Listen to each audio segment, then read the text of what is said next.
নমস্কার, 5টা 5 বৈশালী নিয়ে আপনাদের সাথে রয়েছে আমি প্রিয়াঙ্কা। সিবিআই হেফাজতে সন্দীপ ঘোষ, অভিজিৎ মণ্ডল এবং এখানে প্রশ্ন উঠছে সন্দীপের সঙ্গেই ষড়যন্ত্রের শামিল অভিজিৎ।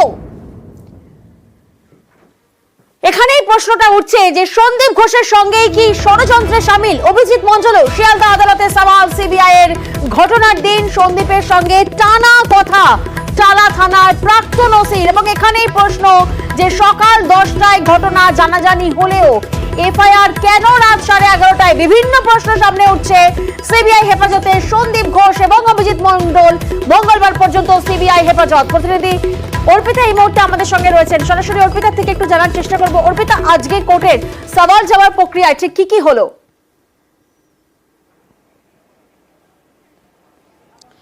দেখো, সিবিআই এর তরফ থেকে আজকে 3 দিনের জন্য সিবিআই হেফাজতের জন্য আবেদন করা হয় এবং সিবিআই এর আইনজীবী এই ওসি টালা সম্পর্কে অর্থাৎ অভিজিৎ মণ্ডল সম্পর্কে বিস্ফোরক অভিযোগ করেছেন যে বৃহত্তর ষড়যন্ত্রে যুক্ত এই অভিজিৎ মণ্ডল সন্দীপ ঘোষের সঙ্গে। কেন?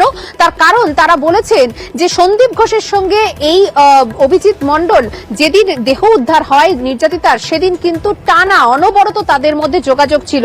অর্থাৎ এর পেছনে কিন্তু বৃহত্তর কোনো ষড়যন্ত্র রয়েছে বলে তারা সন্দেহ করছেন।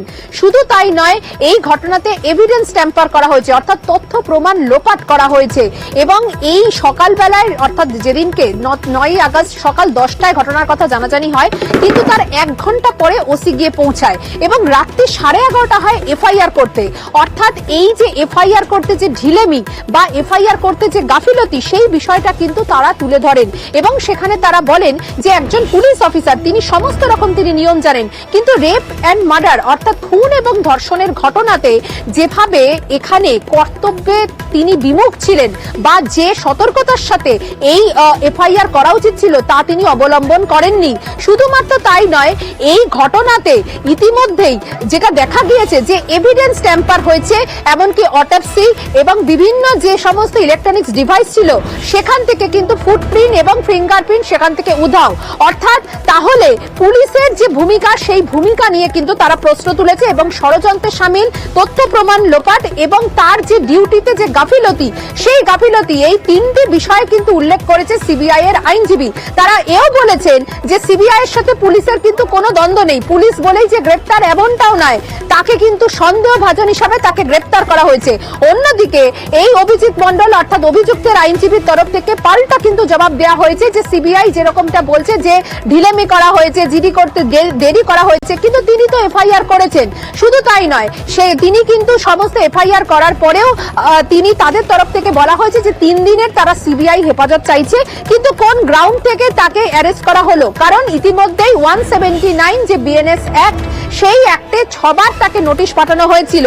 তার মধ্যে তিনি কয়েকবার এলো, কয়েকবার তিনি মেডিকেল গ্রাউন্ডে তিনি ভর্তি ছিলেন হাসপাতালে, তাই তিনি আসেননি। গতকাল যখন তাকে তলব করা হয় তিনি আসেন, কিন্তু তাকে কি সাক্ষী হিসাবে তলব নাকি তাকে অভিযুক্ত হিসাবে তলব তা তারা জানতেন না। এরপরে কিন্তু কি এমন হলো যে কারণে তাকে গ্রেপ্তার করতে হলো। অর্থাৎ দুপক্ষের সওয়াল জবাব শুনে শেষ পর্যন্ত কিন্তু তারা এটাও বলে যে সন্দীপ ঘোষ তাকে কিন্তু আজকে শোন অ্যারেস্ট তারা দেখাচ্ছে এবং দুজনকে কিন্তু মুখোমুখি জেরার সম্ভাবনা রয়েছে। সেই জন্য আগামী 3 দিনের সিবিআই হেফাজতের নির্দেশ দিল শিয়ালদা আদালত।